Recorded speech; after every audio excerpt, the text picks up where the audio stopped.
भगवान विष्णु के अवतार श्री राम का नाम कौन नहीं जानता है। रामायण महाकाव्य के रचयिता महर्षि वाल्मीकि ने अपने ग्रंथ में लिखा है कि भगवान श्री राम में वैदिक सनातन धर्म की आत्मा कहे जाने वाले सभी गुण विद्यमान हैं। भगवान राम को पुरुषों में सबसे उत्तम पुरुष अर्थात मर्यादा पुरुषोत्तम भी कहा जाता है। आइए जानते हैं भगवान राम से जुड़े कुछ रोचक तथ्यों के बारे में। भगवान श्री राम का जीवन परिचय। त्रेतायुग में जन्मे भगवान श्री राम अयोध्या के महाराज दशरथ के सबसे बड़े पुत्र थे। लक्ष्मण, भरत, शत्रुघ्न राम के भाई थे। भगवान राम की मां कौशल्या थी और शेष सुमित्रा और कैकेयी के पुत्र थे। भगवान राम का विवाह मिथिला नरेश राजा जनक की पुत्री सीता के साथ हुआ था।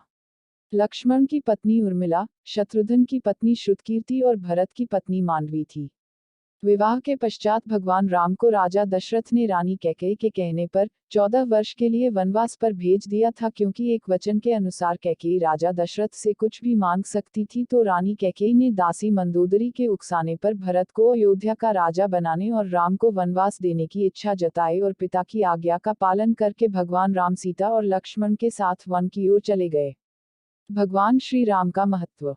ब्रह्मा, विष्णु तथा महेश में से भगवान विष्णु ने संसार की भलाई के लिए कई अवतार लिए हैं। भगवान विष्णु द्वारा कुल 10 अवतार लिए गए, जिसमें से भगवान राम 7वें अवतार माने जाते हैं और यह अवतार भगवान विष्णु के सभी अवतारों में से सबसे ज्यादा पूजनीय माना जाता है। भगवान श्री राम के बारे में महर्षि वाल्मीकि द्वारा अनेक कथाएं लिखी गई हैं। वाल्मीकि के अलावा प्रसिद्ध महाकवि तुलसीदास ने भी श्री राम के महत्व को लोगों को समझाया है। भगवान राम ने कई ऐसे महान कार्य किए हैं जिसने हिंदू धर्म को एक गौरवमय इतिहास प्रदान किया है। भगवान विष्णु ने राम बनकर असुरों का संहार करने के लिए पृथ्वी पर जन्म लिया।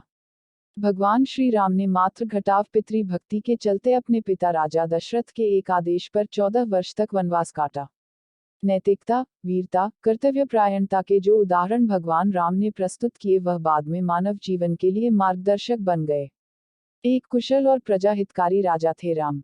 भगवान राम अपनी प्रजा को हर तरह से सुखी रखना चाहते थे। उनकी धारणा थी कि जिस राजा के शासन में प्रजा दुखी रहती है, वह राजा नरक भोगी होता है। महाकवि तुलसीदास जी ने रामचरितमानस में रामराज्य की विशद चर्चा की है। माना जाता है कि अयोध्या में 11,000 वर्षों तक भगवान राम का दिव्य शासन रहा। आदिवासियों के भगवान श्री राम। वनवास के दौरान भगवान श्री राम ने देश के सभी आदिवासियों और दलितों को संगठित करने का कार्य किया और उनको जीवन जीने की शिक्षा दी। उन्होंने देश के सभी संतों और उनके आश्रमों को राक्षसों, दैत्यों के आतंक से बचाया था। अपने 14 वर्ष के वनवास के दौरान भगवान राम ने भारत की सभी जातियों और संप्रदायों को एक सूत्र में बांधने का कार्य किया। चित्रकूट में रहकर भी उन्होंने धर्म और कर्म की शिक्षा दीक्षा ली। भगवान राम ने भारत भर में भ्रमण कर भारतीय आदिवासी, जनजाति, पहाड़ी और समुद्री लोगों के बीच सत्य, प्रेम, मर्यादा और सेवा का संदेश फैलाया और यही कारण था कि राम का जब रावण से युद्ध हुआ तो सभी तरह की अनार्य जातियों ने राम का साथ दिया।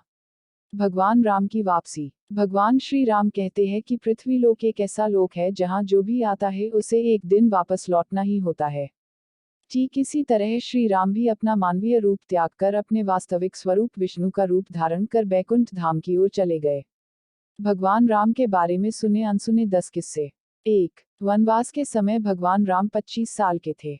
2. लव और कुश राम तथा सीता के 2 जुड़वा बेटे थे। 3. राम रावण युद्ध के समय इंद्र देवता ने भगवान श्री राम के लिए दिव्य रथ भेजा था।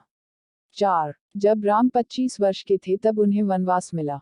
वह अयोध्या लौटे और 39 वर्ष की आयु में उनका राज्याभिषेक किया गया। राज्याभिषेक के बाद 30 वर्ष और 6 महीने तक शासन करने के बाद, जब वह लगभग 70 वर्ष के थे, तब राम ने राज्य छोड़ दिया। 5. भगवान राम का जन्म चैत्र नवमी में हुआ था, जिसको भारतवर्ष में रामनवमी के रूप में मनाया जाता है। 6. भगवान राम ने रावण को मारने के बाद रावण के ही छोटे भाई विभीषण को लंका का राजा बना दिया था।